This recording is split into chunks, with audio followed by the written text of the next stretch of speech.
Okay, chapter of formation. Formation को कैसे use करते हैं इंग्लिश में, this is very important chapter according English language. कोई इंग्लिश सीखना चाहता है स्टूडेंट्स तो इसको अच्छे से देखें और नोट करें। जैसे फॉर्मेशन सेंटेंसेस, जैसे आज जो चैप्टर का मैंने डाला है इसको पार्ट, इसमें यूज़ कैसे करते हैं। देखो, फॉर्मेशन से वाक्य के निर्माण, use of person plus has to plus ना है की भाषा। ठीक है, तो आप इसको अच्छे से समझे। देखो, ना है की भाषा या ना पड़ता है की भाषा, ये हिंदी का एक मतलब तरीका है, पैटर्न है। और वैसे ही जैसे कि use of have to plus M first ना है की भाषा वैसे सेम है।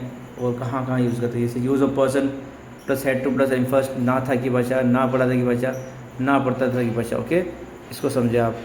और यहाँ पे फिर ये use of person plus have to plus M first ना होगा की भाषा ना, ये क्या है चीज़ है, ना होगा ना पड़ेगा, कि हिंदी में लास्ट में अपन कैसे यूज़ करते हैं उसको देखिए आप। Use of person will have to plus first form ना होगा की भाषा ना पड़ेगी भाषा। Okay, same as it. देखिए, जैसे मैंने पहले लिखा है हैज़ टू वाला, हैज़ टू प्लस फर्स्ट का ना है की भाषा, ओके, नान पड़ता है की भाषा। ओके, मतलब क्या है, इसको कैसे यूज़ करते हैं अपन, हम इसको आप पढ़ोगे तो समझ में आएगा। जैसे ये चैप्टर्स, जैसे मैं चैप्टर टेंस का भी डालूंगा, फॉर्मेशन भी है, जैसे कि एक्टिव पैसिव है, ये थर्ड चैप्टर से, इसको अच्छा समझे।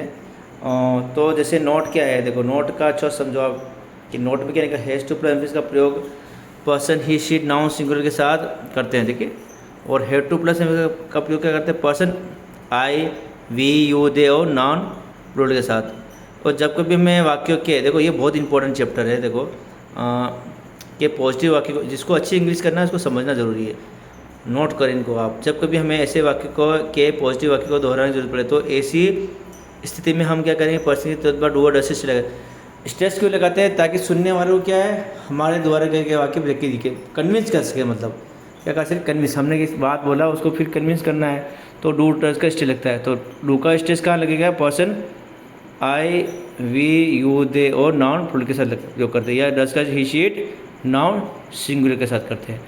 एज इट, जैसे सेंटेंस देखिए, एग्जाम्पल समझे आप।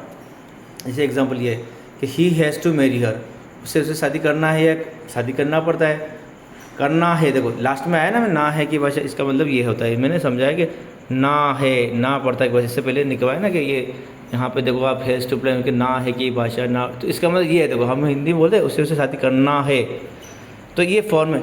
करता था तो टेंस में आएगा, शादी करो शादी करता, तो वो टेंस में होगा। मगर आपको करना है, ना है मतलब प्रस्तावित बात है प्रेजेंट में, तो ना पड़ता है ना है, तो ऐसे ही यूज़ होगा, he has to marry her. करता था है, वहाँ से शादी करता है, तुम उससे शादी करो, वहाँ से शादी करे, तो वो प्रेजेंट सिंपल हो गया। ये फॉर्मेशन है, इसको यूज़ अलग तरीके से करना पड़ता है। ओके, वैसे आप स्ट्रेस यूज़ होगा। देखो स्ट्रेस बताया मैंने, उससे शादी करना है तो हम किसी को बोलेंगे शादी करना है, इसी चीज़ को हम दोहराएं या रिपीट करें, सामने वाले को कन्विंस करें कि भाई वो नहीं करना है, उसको तो करना ही है, तो करना ही है शादी उससे तो कि ही डज होगा, he does have to marry her. तो मैंने एज इट आपको नोट करके बताया, नोट कर लेना कि भाई डज का स्ट्रेस क्यों लगता है, कहाँ लगता है। एज इट, ये you have to learn English, तुम्हें अंग्रेज सीखना है, देखो ना आया या सीखना पड़ता है, तो ऐसे ही है। यू डू हैव टू, यहाँ पर स्ट्रेस है, किसी सेंटेंस को ये बोला तो ठीक है, और किसी और बात को लेकर अपन को जोर या दवा स्पेशल बोलना हो तो ये डू लगा स्ट्रेस लगा, यू डू हैव टू, यहाँ पे स्ट्रेस है, करो से मतलब नहीं है, यहाँ पे स्ट्रेस है डू का, तो यहाँ पे डू या डर का स्ट्रेस लगता है। Rohit has to work hard for 10 hours daily. Okay, Rohit को रोज़ 10 घंटे काम करना पड़ता है, करना है या करना पड़ता है, ना है ना पड़ता, ठीक है। तो हैज़ टू प्लस या हैव टू, ये रोहित नाउन सिंगुलर हो गया तो यहाँ पे हैज़ टू आएगा, ठीक है। वो एज इट आपको स्ट्रेस लगा, यहाँ पे स्ट्रेस मैंने लगाया नहीं, यहाँ पे स्ट्रेस आएगा direct. Rohit does have to, does के बाद हैव ही आएगा, फर्स्ट फॉर्म आएगी। ओके, जैसे ये सेंटेंस है, आई हैव टू पे द फाइन, मुझे जुर्माना अदा करना है, ठीक है। करना पड़ता है, करना है, जैसे तो जैसे स्ट्रेस लगेगा, आई डू हैव टू पे द फाइन, अदा करना है जुर्माना उससे, ठीक है। मुझे तो मुझे बोलेंगे। और यहीं आगे सेंटेंस देखो, she has to buy a car, उसे कार खरीदना है, उसे कार खरीदना पड़ता है, ना है करना है, ना है की भाषा, ठीक है। तो इसको स्ट्रेस के रूप में करेंगे सेंटेंस, तो क्या होगा, she does have to buy a car, खरीदना है कार उसे, अब एज इट जैसे सेंटेंस यहाँ फिनिश हुआ है, सेंटेंस देखो आप यहाँ पर, तो अब इसके एक्टिव पैसे कैसे यूज़ होंगे। देखो अभी क्या चल रहा है, जैसे मैंने has to plus have to plus का बताया, यहीं एज इट आप देखो कि he has to marry her, उसे उससे शादी करना है, ओके ना। इसका पैसे कैसे होगा, तो दो तरीके से पैसे देखो कि he has to be made by him ऐसे, या she is to be made by him, उससे शादी की जानी है उसके द्वारा या इसके द्वारा।